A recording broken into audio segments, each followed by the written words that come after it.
오늘은 부처님 오신 날을 맞아서 우리가 내 삶을 이렇게 돌아보는 그런 시간을 가졌으면 좋겠습니다.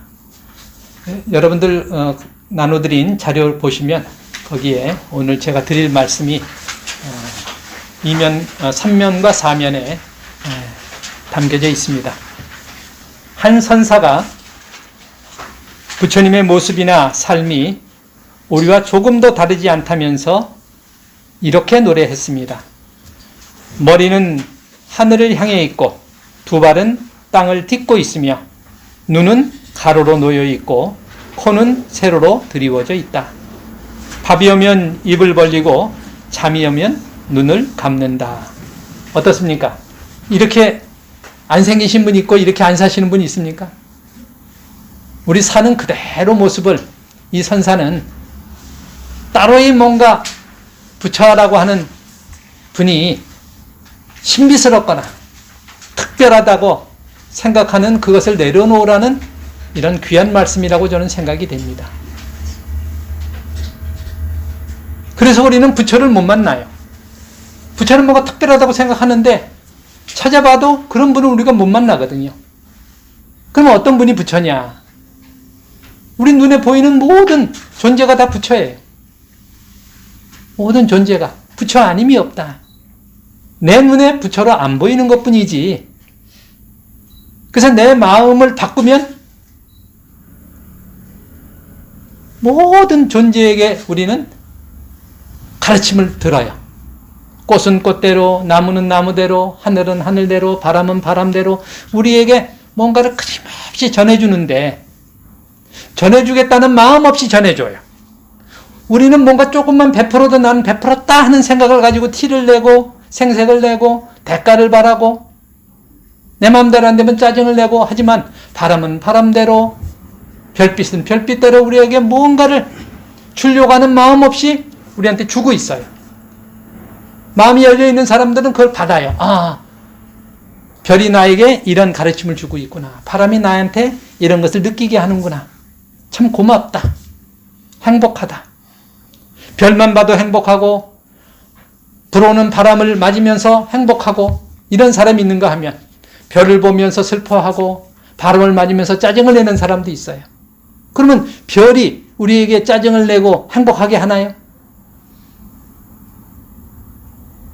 각각의 사람들이 그냥 자기 감정을 바깥으로 드러낼 뿐이에요. 이 노래는 우리 모두 중생이 아니고 부처이니 중생으로 살지 말고 부처로 살라는 거예요. 그럼 부처와 중생의 차이는 뭘까요? 중생은 탐내고 성내고 어리석은 마음을 내는 사람이 중생이에요. 끊임없이 욕심내고 내 욕심대로 안 되니까 끊임없이 화를 내고 그래서 우리가 점점 어리석어지는 거예요. 그럼 우리가 본래 어리석은 사람이냐? 그렇지 않죠. 이 선사의 말씀처럼 우리는 본래 부처예요. 본래는 탐내는 마음도 없고 성내는 마음도 없고 그래서 어리석지 않았어요. 근데 잘못된 교육을 받기 시작했어요. 부모님에게, 선생님에게 또는 어른들에게 이것이 옳다, 이거는 그러다, 이거는 크고 이거는 작다 끊임없이 비교하고 그러면서 자꾸 뭔가 우리가 내몰렸어요. 탐내는 마음을 갖게 하고 성내는 마음을 갖게 하고 그래서 본래로 돌아가는 것. 그게 불교입니다. 본래로 돌아가자. 본래로 돌아가자. 그럼 본래가 뭐냐? 우리가 어린이들 보면 어떻습니까? 어린이들 보면 티 없이 막지요. 어린이들 보면. 그래서 어린이들도 부처님하고 똑같아요. 부처님도 내 가족들이 죽으면 슬퍼요. 부처님이라고 해서 가족이 죽는데 안 슬프고 웃고 편안하고 그럴까요? 그렇지 않거든요. 근데 어린이들은 어때요? 야단 맞으면 슬퍼요. 울어요. 근데 그 상황이 좀 바뀌면 웃기면 웃어요. 조금 전에 울었던 거, 슬펐던 거 이거 남아있지 않아요. 마치 뭐와 같이요? 거울처럼. 거울처럼. 거울에 어떤 남자가 서 있으면 남자 모습이 있어요. 그랬다가 그 남자가 가고 어떤 여자가 오면 여자의 모습이 나타나요. 조금 전에 남자의 모습에다가 여자의 모습이 겹쳐서 보이지 않고 남자는 가버리고 여자의 모습만 온전히 있어요. 이게 어린이 마음이 그래요. 조금 전에 화냈고 슬프고 뭐하고 이런 것이 남아있지 않아요. 그래서 우리는 그 마음으로 돌아가야 돼요. 그게 불교입니다. 불교는 어렵고 그런 게 아니라 내가 이 세상에 태어날 때 그 순수함, 화가 나면 화를 내고 슬퍼지면 슬퍼하고 그러다 웃기면 또 웃고. 근데 우리는 그게 잘 안 돼요. 뭐라고 생각하느냐면 내가 미친 사람인가? 금방 웃었다 울었다 그러게. 남 눈치 보면서 조금 전에 울었다가 지금 웃기는데 웃지도 못하고 있어요. 우리 스스로가 자꾸 주변의 환경 속에 스스로 묶여버리고 있어요. 그것을 탈피하고자 하는 것이 바로 모든 종교가 바라는 것이 아닌가 싶어요. 부처는 탐내는 마음, 성내는 마음, 어리석은 마음만 내지 않으면 우리는 부처예요. 그러니까 우리는 중생이 됐다 부처가 됐다 하루에도 수십 번씩 변화해요. 어느 때는 중생 노름했다가 어느 때는 또 부처로 살다가 또 중생 노름하다가 또 부처로 살다가. 근데 이제 중생으로서의 삶이 줄어들면서 부처의 삶이 길어지면 길어질수록 우리는 그 사람을 수행자다 이렇게 이름을 붙이는 거지, 수행자가 따로 있고 수행자가 아닌 사람이 따로 있는 게 아니죠. 도둑놈이 따로 있는 게 아니죠. 도둑질을 한 번도 안 하다가 어느 순간에 도둑질하면 도둑놈이에요. 도둑질을 계속 해오다가 도둑질을 안 하면 그 사람은 도둑놈이 아니에요. 근데 우리는 어떻게 됩니까? 과거에 전과자라고 해서 그 사람을 도둑놈이라고 그래요. 그것이 이 사회를 맑게 하지 못해요. 낙인을 찍어버리는 것이. 어디 가서 그 사람 직업도 못 가고 사람을 만날 수도 없어요. 도둑놈이라고 낙인 찍히니까 새 사람이 되려고 마음을 아무리 내도 직업도 못 구하고 사람도 교제도 못하고, 그러니까 살 수 있는 길은 또 도둑질 할 수밖에 없게 만드는 거예요, 사회가. 그렇다면 부처님은 어떤 삶을 사셨을까? 부처님은 어린 시절 작은 벌레들이 새에게 먹히는 것을 보고 그저 마음 아파하거나 주저앉아 있지 않았습니다. 그 장면을 목격하고 시간 날 때마다 왜 그럴까? 왜 작은 벌레는 새에게 잡혀 먹힐까? 왜 그럴까? 왜 그럴까? 생각하다가 그렇게 고통받는 사람들이, 생명들이 있는데 내가 그들을 도울 수 있는 길은 없을까? 왜 모든 생명들은 그렇게 괴로워하는가? 그렇게 살지 않으면 안 되는가? 그 길은 무엇일까? 그러다가 출가를 해서 사문이 되었고 수행자가 되었고 마침내 연기법이라고 하는 진리를 깨달았습니다. 모든 것들은 홀로 존재할 수 없구나. 그 어떤 존재도 혼자서는 태어날 수도 없고 혼자서는 살아갈 수도 없고, 그러니 나를 있게 한 모든 존재, 생명, 사람,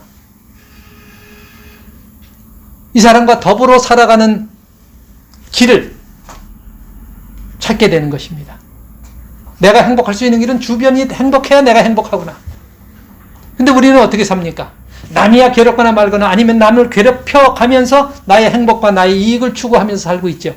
이 현대 문명이. 그렇게 우리를 내몰고 있어요. 그를 이겨야만 내가 승리자가 되고 그를 눌러야만 내가 올라가고, 그래서 우리는 그 순간에는 행복할지 모르지만 시간이 지나면 지날수록 이렇게 살아도 되나? 이게 정말 행복하게 사는 길일까? 함께 행복할 수 있는 길은 없을까? 이 생각을 하는 사람들이 생겨나게 됩니다. 그래서 종교 모임도 생겨나게 되고 또 봉사활동도 하게 되고 그러는 것 같습니다. 출가 수행에서 깨달음을 이룬 후에는 개인의 문제와 국가 간의 문제로 인한 고통에서 벗어나게 하겠다는 원을 이루기 위해서 80세에 돌아가실 때까지 끊임없이 노력을 하셨습니다. 어떻게 하면 행복하게 할 수 있을까? 그 불교는 한마디로 정의하라고 한다면 괴로움에서 벗어나 행복하게 하는 게 불교입니다. 괴로움에서 벗어나 행복하게 하는 것. 그것 말고는 없어요. 그러니까 이것이 불교다 얘기한다면 그것은 불교를 모르고 하는 얘기입니다. 저에게 누가 불교가 뭐냐 물어본다면 행복하게 하는 것은 다 불교다. 요거 불교 교리 경전에 있는 것만 불교가 아니라 성경에 있는 말씀 가운데서도 우리를 행복하게 한다면 그게 불교예요. 불교는 불교와 불교 아닌 것을 나누지 않는 게 불교입니다. 나누지 않는 것.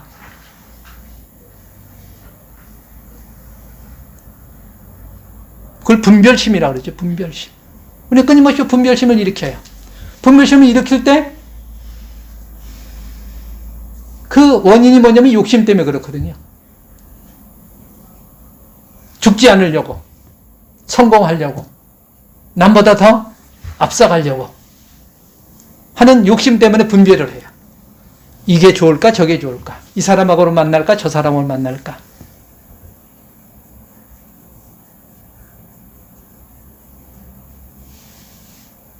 그래서 불교라고 하는 것은 문이 없어야 돼. 문이 없어야 돼.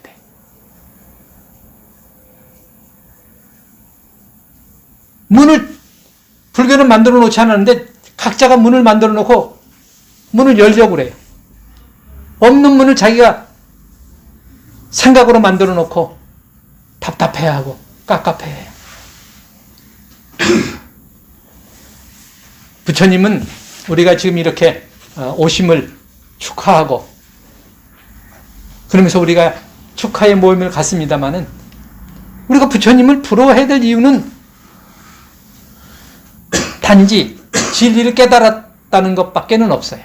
나머지는 그분의 삶을 보면 우리가 원하지 않는 삶일 거예요. 우리는 부처님 살으라 그러면은 살기 싫어할 거예요.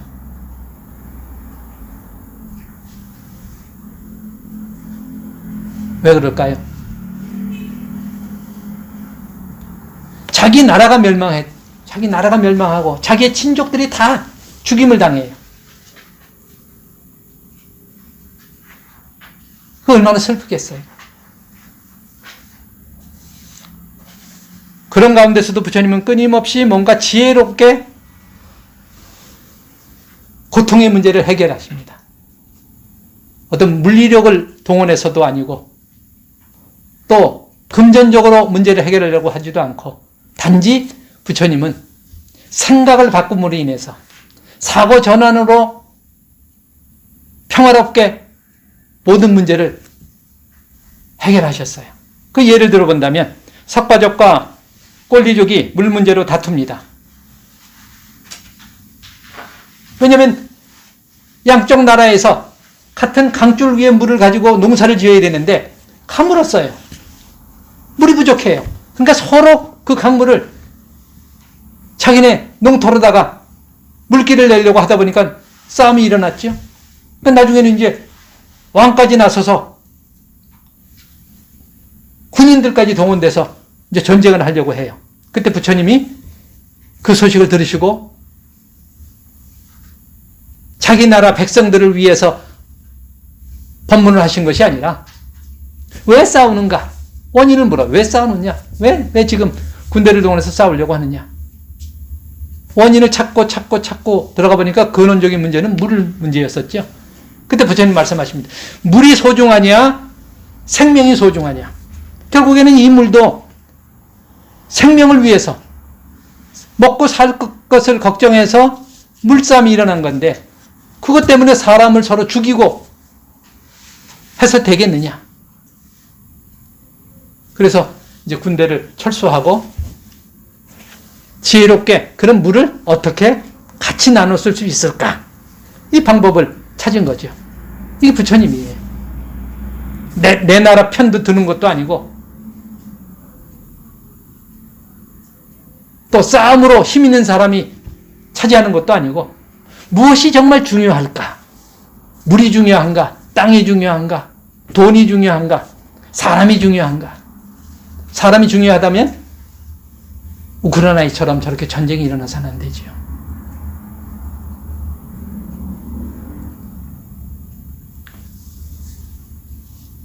꼬살라국이 석가족을 명락시키려고 할 때도 그 군대가 오는 그 땡볕 아래, 인도가 얼마나 덥겠어요. 한낮에 군대가 오니까 그 길에 나와서 앉아 계셨어요.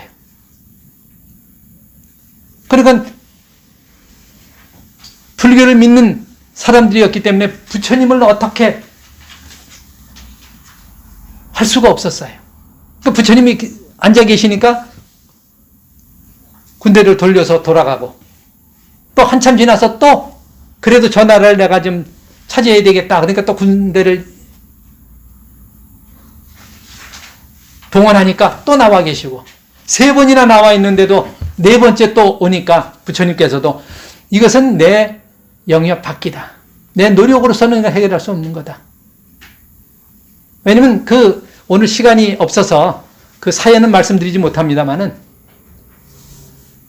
감정적인 문제가 있었거든요. 자존감의 문제가 있었기 때문에 석가족을 없애려고 하는 그 원한이 깊었기 때문에 부처님의 어떤 자비로운 그 가르침으로서도 이건 해결할 수 없음을 부처님이 그때 통감하시고 4번째 쳐들어왔을 때 부처님이 밖에 나와 계시지 않았어요. 이거는 4번, 5번으로 해서 끝날 게 아니다. 그야 저들은 이것을 정복하고 말 것이다 하는 것을 아신 거예요. 그래서 부질없는 것을 안 하셨어요. 이건 안 되는구나 그러면은 부질없이 거기에 막 매달려서 괴로워하지 않으셨어요. 안 되는 것은 안 되는 거구나. 이게 부처예요. 부처님은 안 되는 것도 되게 하는 것처럼 마치 신비스럽고 기적적인 걸로 이렇게 묘사해서는 안 됩니다. 부처님은 되는 거는 되는 거구나. 안 되는 건 안 되는 거구나. 안 되는 것은 감수하고 감내하고 좀 기다리고 되는 것은 어렵더라도 노력해서 그것을 되게 하고 우리가 부처처럼 사는 것은 그런 거예요. 우리가 부처처럼 살고 수행한다고 해서 안 아팠던 사람이 죽을 때까지 안 아프고 그런 건 아니죠. 우리도 나이 먹으면 또 아프기도 하고 그것을 지혜롭게 괴로워하지 않으면서 아픔을 자기의 삶의 일부로 받아들일 수 있는 그것이 부처의 삶이라고 저는 봅니다. 부처님도 80세에 돌아가시잖아요. 부처님은 어떤 일이든 원하는 대로 해결되지 않았을 때도 포기하지 않고 꾸준히 노력할 뿐 괴로움에 사로잡혀 있지 않았습니다. 심지어 조금 전에 말씀드린 대로 많은 친족들이 꼬살라국에 학살당했을 때도 가슴을 아파했을 뿐 원한을 품진 않았어요. 여기 참 우리 삶 속에서 중요한 대목입니다. 마음이 아프죠? 그러나 원한의 마음은 품지 않았다. 오히려 이런 고통과 불행이 없는 세상을 만들기 위해 더욱더 불법을 전하는 일에 전념하셨습니다.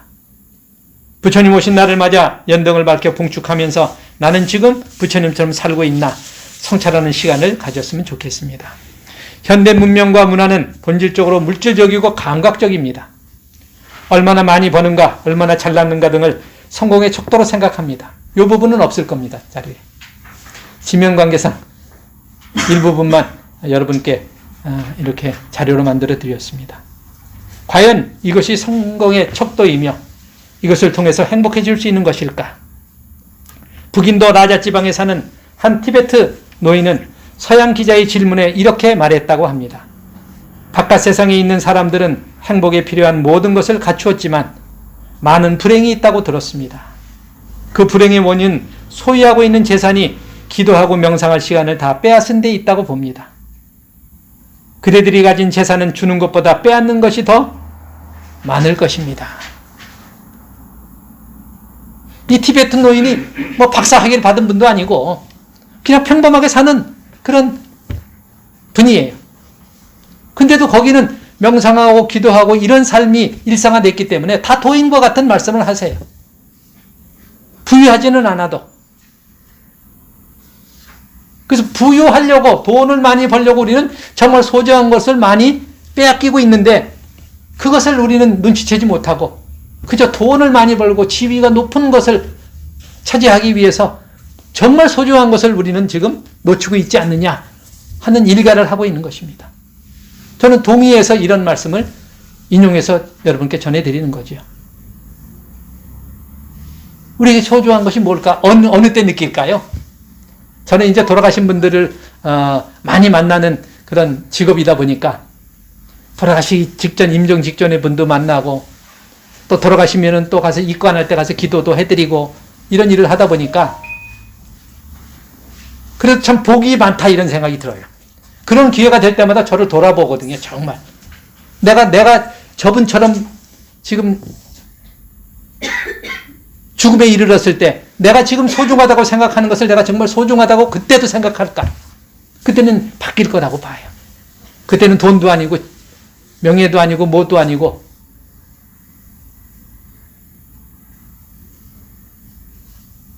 정말 소중한 것은 가족일 수도 있고 친구일 수도 있고 나와 마음을 나누었던 많은 동료들도 있을 수 있을 거고요. 참 그 사람들하고 같이 바닷가를 한번 가보고 싶다 라든지 산을 가고 싶다라든지 차를 한잔 마시고 싶다라든지 그 죽음 직전에 바로 그것을 더 원할 수도 있어요.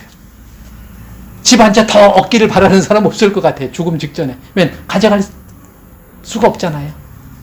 근데 우리는 죽음에 이르러서 가져갈 수도 없는데 지금 살아야 되기 때문에 재산에 또는 어떤 지위에 우리는 소중한 것을 빼앗기고 있지 않는가 이런 생각을 이 노인의 말을 통해서 이렇게 느끼게 됩니다. 아메리카 인디언의 문화와 전통을 보면 성공의 척도를 얼마나 많이 소유했는가 보다는 얼마나 많이 봉사하고 나누어 주었는가에 두고 있다고 합니다. 그래서 미국인들은 그 원주민인 인디언들의 문화를 좀 이렇게 개성 발전시켰으면 좋겠다는 생각을 저는 갖습니다. 그 인디언들의 그런 어떤 전통적인 삶의 방식을 보면 완전 도인의 삶이에요. 많은 성경에 있는 가르침을 그들은 삶 속에서 그냥 살았더라고요. 보면 이게 진리다 이런 말도 없고 그냥 삶 속에서 살았어요. 그래서 인디언들의 문화를 공부하면서 보니까 참 그들은 행복했겠다 이런 부러운 마음이 듭니다. 얼마나 많이 가졌느냐가 성공이 아니라 얼마나 많이 베풀었느냐. 그래서 저도 이제 그런 말씀들을 많이 드립니다. 부자로 살고 싶으면 많이 소유하려고 하지 말고 많이 베풀려고 하는 마음을 내라. 베풀지는 않더라도 마음으로 많이 소유하겠다가 아니라 마음에 그럼 많이 베풀려면 어떻게 됩니까? 많이 내가 벌어야 베풀 수 있는 거죠. 또 내가 건강해야 베풀 수 있죠. 남에게 베풀겠다는 마음만 가져도 나에게는 벌써 자연스럽게 무엇이 녹아있느냐. 건강과 재물과 편안함과 가족의 화합과 이런 것이 없으면 바깥에 나가서 봉사할 수가 없어요. 그런 것들이 갖춰져야 바깥에서 봉사할 때 정말 온전하게 우리가 봉사생활을 할 수 있겠죠. 아메리카 인디언들은 누구에게 선물을 줄 때도 생색을 내지 않기 위해서 눈에 보이지 않는 곳에다 이렇게 두고 갔대요. 아무개 엄마 나 이거 갖고 왔어 이렇게 해서 주는 게 아니라 그러면 그 사람들이 부담스러울까 봐 또 갚아야 된다는 생각 때문에 그런 부담을 주지 않기 위해서 그냥 놓고 왔다는 거죠. 그들은 12가지의 계율을 지켰다고 하는데요. 그 중에서 9번째 계는 큰 부를 얻으려고 탐욕을 부리지 마라. 자기가 있는 부족 중에 가난한 사람이 있는데도 지나친 부유를 소유하는 것은 부끄럽고 명예로운 일이다. 이게 9번째 계라고 합니다. 그러니까 굉장히 공동체적인 삶을 살았어요. 나누면서 살았다고 하는 것을 알 수 있습니다. 10번째 계를 보니까 그대의 인생을 사랑하고 감사하라. 그대 삶의 모든 것을 아름답게 가꾸고 그대 이웃을 위해서 봉사하라. 참 멋진 삶이라는 생각이 듭니다. 주위를 둘러보면 남들에겐 한없이 친절한 남편이 정작 아내에겐 무뚝뚝하거나 남들에겐 한없이 상냥하지만 남편에겐 퉁명스러운 아내도 있습니다. 이건 자료에 있습니다. 자녀도 친구들과는 재미있게 수다를 떨다가도 집에만 오면 말이 없기도 합니다. 사춘기 소년 소녀들이죠. 왜 가까운 사람, 그것도 가장 소중한 사람에겐 무관심하거나 더 짜증을 낼까? 많은 사람들에게 숙제일 거예요. 어떻게 하면 이 짜증을 다스릴 수 있을까? 이 생각을 하다가 에세이가 생각났어요. 강세영 방송작가의 저서 나는 다만 조금 느릴 뿐이다 라는 에세이집을 보면 엄마와 딸에 대한 우리들의 삶을 그대로 묘사해주고 있더라고요. 그래서 여러분에게 좀 소개해드리고 싶었습니다. 엄마는 몸이 건강하지 않은데도 혼자 사는 딸이 걱정돼 반찬 한 꾸러미를 준비합니다. 그러나 딸은 엄마가 싸준 반찬이 너무 많아서 못 먹고 버리니 더 이상 가져가지 않겠다고 몇 번을 말해도 소용이 없자 결국 쏘아붙입니다. 반찬하지 말라고 수도 없이 말했는데 왜 맨날 해? 이젠 진짜 안 가져가. 딸의 마음은 엄마가 건강했으면 좋겠고 고생하지 않았으면 좋겠고 밖에 나가서 친구들과 어울려 놀았으면 좋겠는데 정작 이 고운 마음은 짜증으로 표현되고 맙니다. 마음 수행이 아직 덜 돼서 그런 것이겠지만 때때로 올라오는 짜증을 제어하지 못할 때가 많습니다. 결국 내 문제인데도 이를 알아차리지 못하면 상대가 귀찮게 하고 화나게 한다면서 상대 탓을 하곤 합니다. 왜 가만히 있는 사람 건드려서 이런 말까지 하게 만드느냐? 나 좀 내버려둬 라면서 짜증을 내곤 하지요. 이럴 때는 혼자만의 치유 시간이 필요하다는 것을 알아차렸으면 좋겠습니다. 이거는 누구의 문제도 아니라고 저는 생각됩니다.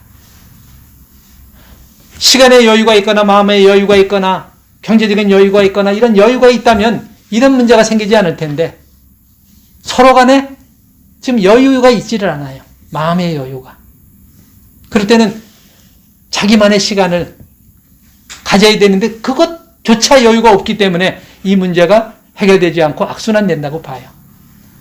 경제적인 여유가 있고 마음의 여유가 있다면 훌쩍 떠나서 바닷가에 가서 한 3일 있다 온다든지 더 여유가 있다면 한 달 살이를 제주도에서 한다든지 이러면 이 문제가 그냥 누가 개입하지 않아도 도와주지 않아도 관계가 회복될 텐데 그냥 살아야 되고 계속해서 몸은 힘들고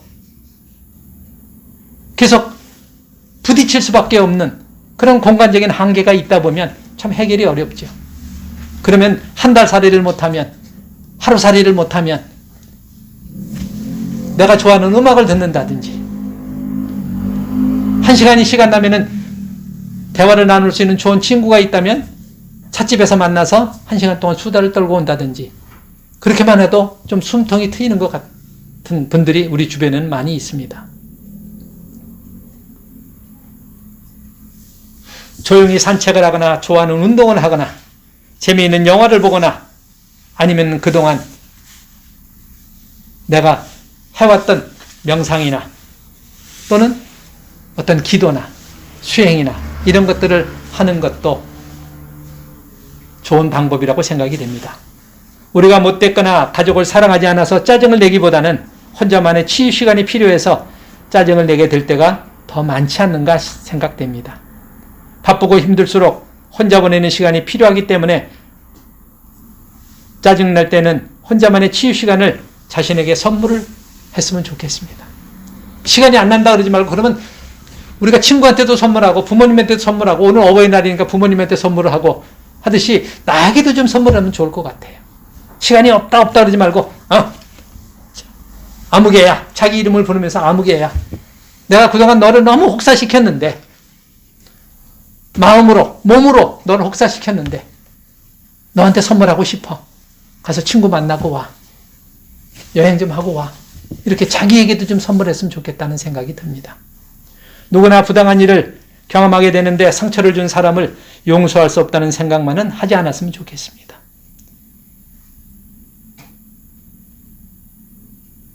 남을 용서하지 않으면 내가 제일 괴로워요. 내 마음속에 미워하는 마음이 있으니까요. 내가 나를 괴롭히는 거예요. 나를 정말 사랑하고 위한다면 내 마음 안에 나쁜 생각들이 없어야 된다고 봐요. 미워하는 마음, 화나는 마음. 상대에게 화를 내지만 상대가 화에 피해를 입기보다는 내가 더 많은 피해를 입어요. 그러니까 남한테 이만큼 피해를 주기 위해서 나는 이만큼 피해를 내 스스로가 받는 거예요. 그러니까 얼마나 우리가 어리석어요. 그래서 아까 탐내고 성내고 어리석음이라고 하는 것을 말씀드린 그 어리석음이 바로 이런 거예요. 내가 어떤 노력을 해서 나한테는 50배 이익이 있고 내가 노력했는데 상대에게 100의 이익이 있다고 한다면 이 노력을 할 사람이 얼마나 있을까 저는 궁금해요. 이걸 안 할 사람들이 있어요. 안 하는 사람. 나에게 이익이 있어도 안 하는 사람. 왜? 내가 애써서 왜 나보다 저 사람이 더 이익이 있어?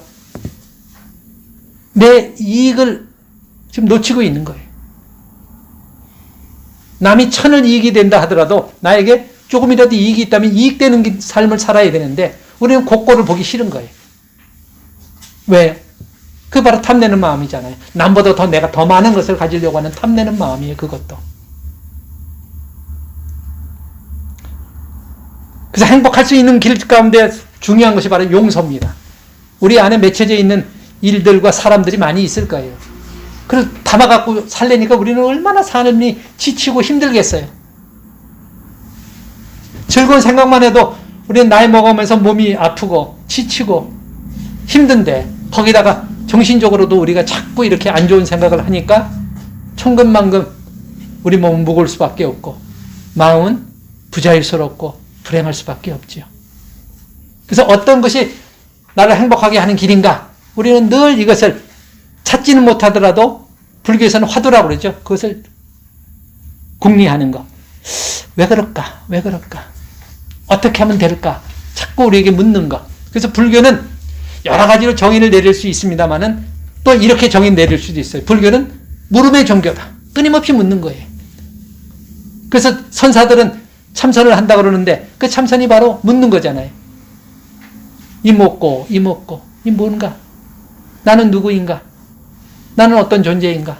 나는 어떻게 하면 행복할 수 있는가? 내가 괴로운 이유는 뭘까? 자꾸 그냥 생각을 해보는 거예요. 답이 안 나와요. 근데 답을 찾으려고 묻는 게 아니라 그냥 묻는 거예요. 뜬금없이 일하다가도 시간 나면 왜 그럴까? 내가 왜 이렇게 좀 슬퍼질까? 나는 왜 화가 날까? 왜 그럴까?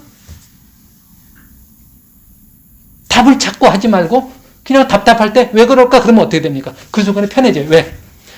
답답하다는 것은 안에 안 좋은 기운이 꽉 차 있다는 거예요. 안 좋은 호흡 상태거든요.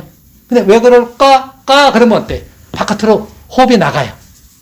그러니까 우리가 자꾸 이게 답답하고 화가 난다고 그럴 적에는 이걸 배출을 해야 돼요. 배출. 그 배출하는 방법은 여러 가지가 있죠. 왜 그럴까도 되고, 아까도 이제 자기에게 치유의 시간을 가지라고 했는데, 노래 부르는 것도 좋아요. 노래 부르는 것도 안에 있는 걸 자꾸 바깥으로 뿜어내는 거거든요. 그러니까 안 좋은 독소들이 자꾸 나가요. 그러니까 마음이 편안해지는 거예요. 그러니까 자꾸 노래방에 가는 사람들 막지 말아야 돼. 그 사람 노래방 가서 치유하고 오는 거예요. 막 이렇게 호흡으로 뿜어내면서.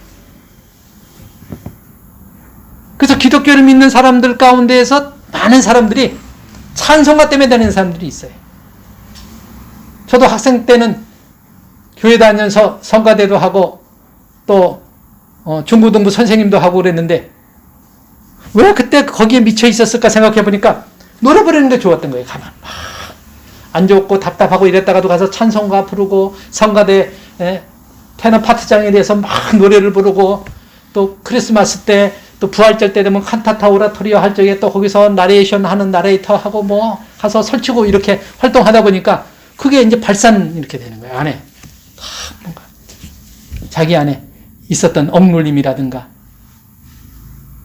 다른 데서는 얻지 못하는 거기에서는 뭔가 앞에 나서서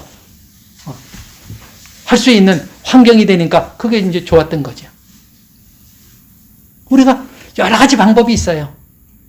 그 방법들을 남하고 비교하지 말고 내가 해서 좋다 그러면 그 방법을 가지고 우리의 삶을 윤활유 역할을 하게끔 해주는 게 필요하다고 생각이 됩니다. 상대를 위해서 용서해야 될 때도 있지만 정작 정말 자신을 위한다면 상대와 관계없이 용서해야 됩니다. 용서하지 못하면 상처가 아물지 못하기 때문에 계속해서 화가 납니다.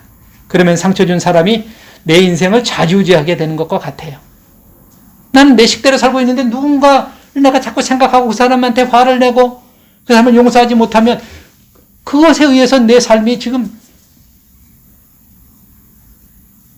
자유롭지 못해요. 계속 그 생각이 나니까 막 화가 끓어오르니까 건강도 해치고요.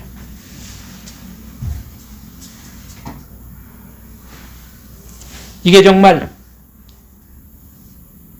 힘과 시간을 낭비할 가치가 있는 것인가? 이때도 묻는 거예요. 지금 내가 이런 거 가지고 내가 지금 내 귀한 내 인생을, 내 시간을, 내 에너지를 계속 내가 왜 여기다 허비해야 되는가? 낭비해야 되는가? 이런 거 한번 생각해 봅니다. 그러다 보면 답이 나올 거예요. 스스로가. 제가 말씀 안 드려도 그래 이거 쓸데없는 거야. 왜 이거에 내가 이러고 있나? 내가 하고 싶은 일이 이렇게 많이 있는데. 그래서 답은 자기 안에 있어요, 이미. 근데 자기 스스로가 그것을 거부하는 거예요. 불교는 성불의 종교라고 하는데 성불하겠다는 사람이 없어서 성불을 안 한다고 저는 봐요. 성불하겠다는 그 원이 있다고 한다면 모든 사람이 다 성불할 수 있을 거라고 봐요. 근데 우리는 성불하십시오 그러면서 자기한테 나는 성불할 거야. 성불의 길로 갈 거야 하는 사람 저는 그렇게 못 봤어요. 왜? 성불하려면 탐내지 말아야 되고 남한테 양보해야 되고 이게 부처 아니에요. 양보하고 더 찾으려고 하는 게 아니라. 근데 그것을 우리는 원치 않고 있어요. 지금 보면. 그러니까 성불을 못하는 거예요. 성불을 못하는 게 아니라 성불을 안 하고 싶어하는 거예요. 한 제자가 스승에게 물었습니다. 평생을 두고 행할 수 있는 가르침을 내려주십시오. 요거는 자료에 없습니다. 그러자 이 스승은 이렇게 말합니다. 그것은 바로 용서이니라. 평생을 두고 행할 수 있는 가르침을 달라고 하니까 용서라는 말씀하셨어요. 용서하라.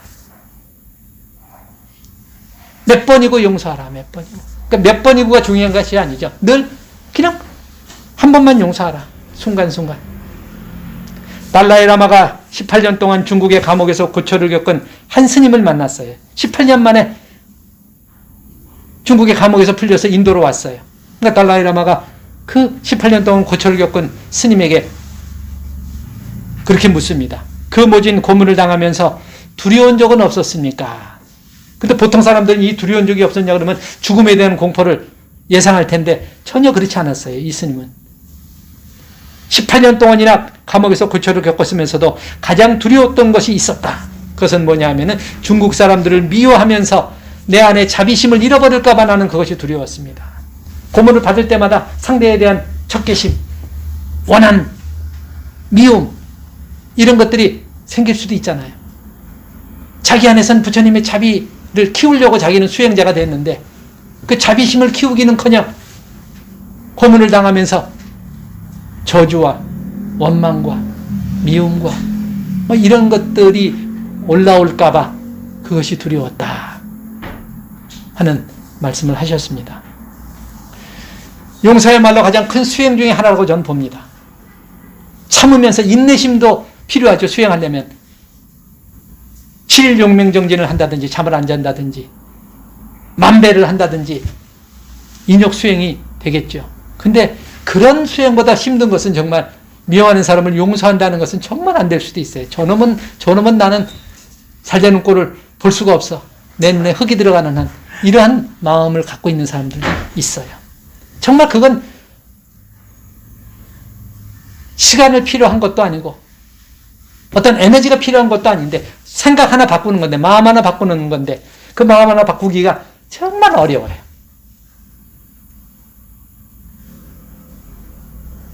타인에 대한 용서를 우리가 연습하다 보면 그만큼 우리는 성숙해진다고 봅니다. 나이가 먹어서 성숙해지는 것만이 성숙이 아니라 우리 인격적인 성숙이라고 하는 것은 이런 상대에 대한 이해. 아 그래 그 사람은 그런 상황에서는 그랬을 수도 있어. 이런 이해가 되어야 용서가 돼요. 용서하라 그러는 용서가 되는 게 아니라 내가 이해가 되면 그 순간에는 용서하라 마라 하는 얘기도 필요 없습니다. 그냥 용서가 돼요. 근데 이해가 안 되니까 용서가 안 되는 거예요. 난 도대체 이해할 수 없어. 그런 일은 일어날 수 없어. 그런 행동을 할 수 없어. 100번 생각해도 나는 그 이해가 안 된다. 그러면 이제 이게 용서가 안 되는 것이 되죠. 그래서 마음의 독은 용서를 통해서 풀어야 됩니다.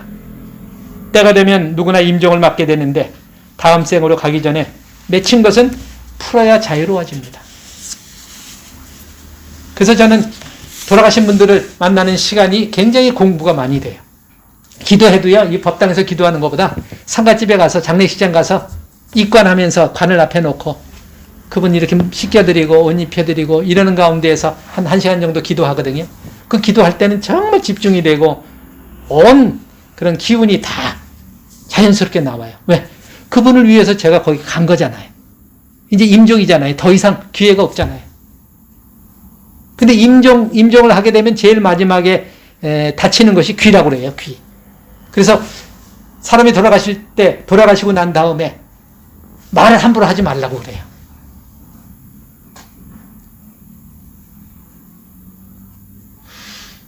국가장 염쟁이라고 있어요. 유재철이라고 하는 사람이 있는데 그 사람이 이제 우리나라 대통령들 그 염할 때 그 유재철이라고 하는 사람이 다 염했거든요. 연예인 여운계 씨도 했고 강수현 씨 때도 지금 갔나 모르겠어요. 하여튼 유명한 사람들이 돌아가셨다 그러면은 그 친구를 불러요. 왜냐면 그 친구는 36살인가 이제 일을 시작했는데 사람들은 이렇게 막 손가락질하고 그런 시절이 있죠. 그 친구도 벌써 한갑이 넘었으니까. 제 후배 포교사거든요. 제가 강의할 때 이제 강의도 들었던 학생이기도 하고. 근데 그 친구가 이제 동국대학교 가서 그걸로 석사학위를 받았고 또 박사학위를 받았어요. 그러니까 그걸로 해서 장례문화론에서 박사학위를 받은 1호기 때문에 문제가 생기면 그 친구를 불러대는 거예요. 거기 종사하는 사람이 수도 없이 많은데도. 그 친구는 그거를 하면서 일종의 도에 가까워지고 있어요. 왜? 겸허해지거든요. 겸허해지거든요. 잘난 척 안 하게 되거든요. 그분들은, 돌아가신 분들을 만나게 되면. 사람은 누구나 허물이 있게 마련입니다. 있습니다. 그 허물들을 낱낱이 지적하면서 꾸짖는다면 고치기는커녕 상처가 되기 쉽습니다. 선의의 충고도 있어야 하지만 함부로 꾸짖는 것은 우리가 좀 조심하는 것이 필요합니다. 남을 지적하기 좋아하는 사람은 다른 사람의 미덕을 발견하지 못해요. 이게 불행이라고 생각돼요. 그 사람에게도 참 좋은 점들이 많은데 그 사람을 지적하고 그 사람을 미워하고 싫어하다 보면 그 사람의 장점도 다 묻혀버려요. 또 우리의 어떤 이 개선되어야 될 부분이 있다고 한다면 자꾸 한 면으로만 보려고 한다는 거예요. 있는 그대로 봐야 되는데 좋은 점도 있고 나쁜 점도 있는데 그 사람을 좋다고 인식을 하면 나쁜 게 안 보여요. 이때 이제 연애할 때죠. 연애할 때. 콩깍같이 껴서 그때는 다 좋아 보여요. 근데 결혼하고 나서 살면은 이제 어떤 하나로 마음이 상하면 또 그런 면만 자꾸 이렇게 보여요. 그게. 장점은 다 어디로 가버리고. 심지어는 장점이라고 했던 것이 지금은 단점이 돼요. 예를 든다면 그런 거죠. 난 저 사람 왜 좋아하느냐. 자기만 생각하는 이기심이 없고 그냥 누구든지 다 도와주는 저런 사람이 있을까? 참 좋은 사람이다. 저런 사람과 같이 살면 행복하겠다. 그리고 결혼했어요. 그게 장점이라 결혼한 거잖아요. 근데 결혼하고서 보니까 나도 그 사람하고 대화하고 싶고 우리 집에 일도 있는데 그 사람이 많은 사람들이 뭐 직장 동료고 친구 공부 누가 뭐 일이 따르면 다 나서서 도와주는 거예요. 그럼 그 사람이 바뀌었어요? 안 바뀌었어요? 안 바뀌었잖아요. 그 사람은 결혼하기 전에도 지금 결혼한 상태에서도 그 사람은 이런 자기 식대로 누가 어렵다 그러면 다 도와주는 삶을 살아요. 그게 좋아서 결혼했는데 결혼하고 나서 보니까 그게 싫은 거예요. 우리 집에 나에게 좀 더 시간을 내주고 다른 것은 좀 이렇게 좀 관심을 덜 가졌으면 좋겠다. 이런 생각을 가져 문제가 생기는 거죠. 봄이면 나뭇가지에 새순이 돋아나는 것은 왜 그럴까요? 나무가 그런 성질을 가져서 그런가요? 훈훈한 봄바람 때문에 그렇죠. 훈훈한 봄의 기운 때문에 나무에 새순이 돋아요. 가을에 낙엽 지는 것은 왜 그럴까요? 차가운 기운 때문에 그렇죠. 근데 더운 남쪽 지방 가보면 꽃이 계속 사시살짝 피어 있잖아요. 근데 이렇게 사계절이 있는 우리나라에는 따뜻한 기운이 돌면은 또 새싹이 돋다가 또 차가워지면 또 낙엽으로 떨어지고. 우리가 어떠한 기운을 가지고 살 것인가? 그건 내가 결정하는 겁니다. 그건 신도 결정하는 것도 아니고 부처님이 결정하는 것도 아니고 나는 어떤 삶을 살 것인가? 어떤 삶을 살겠다고 하면 확고한 자기 결정을 하면 이제 그렇게 만들어져 갈 거라고 봐요. 그것이 이제 서원입니다. 서원. 그래서 올해는 보리수법당에서 부처님 오신 날 맞으면서 각각의 서원, 발언, 기원이 있으면 보내주십시오. 그러면 영상물을 만들겠습니다. 그래서 영상물을 갔는데 받아보셨는지 모르겠어요. 제가 1년 동안 그 영상물에 올라온 22분인가의 기도를 매일 아침에 기도하면서 그분들을 위해서 기도할 겁니다. 그래서 법당에서 뭐 한다 그러면 그냥 할까 말까 그러지 마세요. 저는 한다 그러면 탁 1년 동안 그분들을 위해서 기도합니다. 뭐 한다 그러면.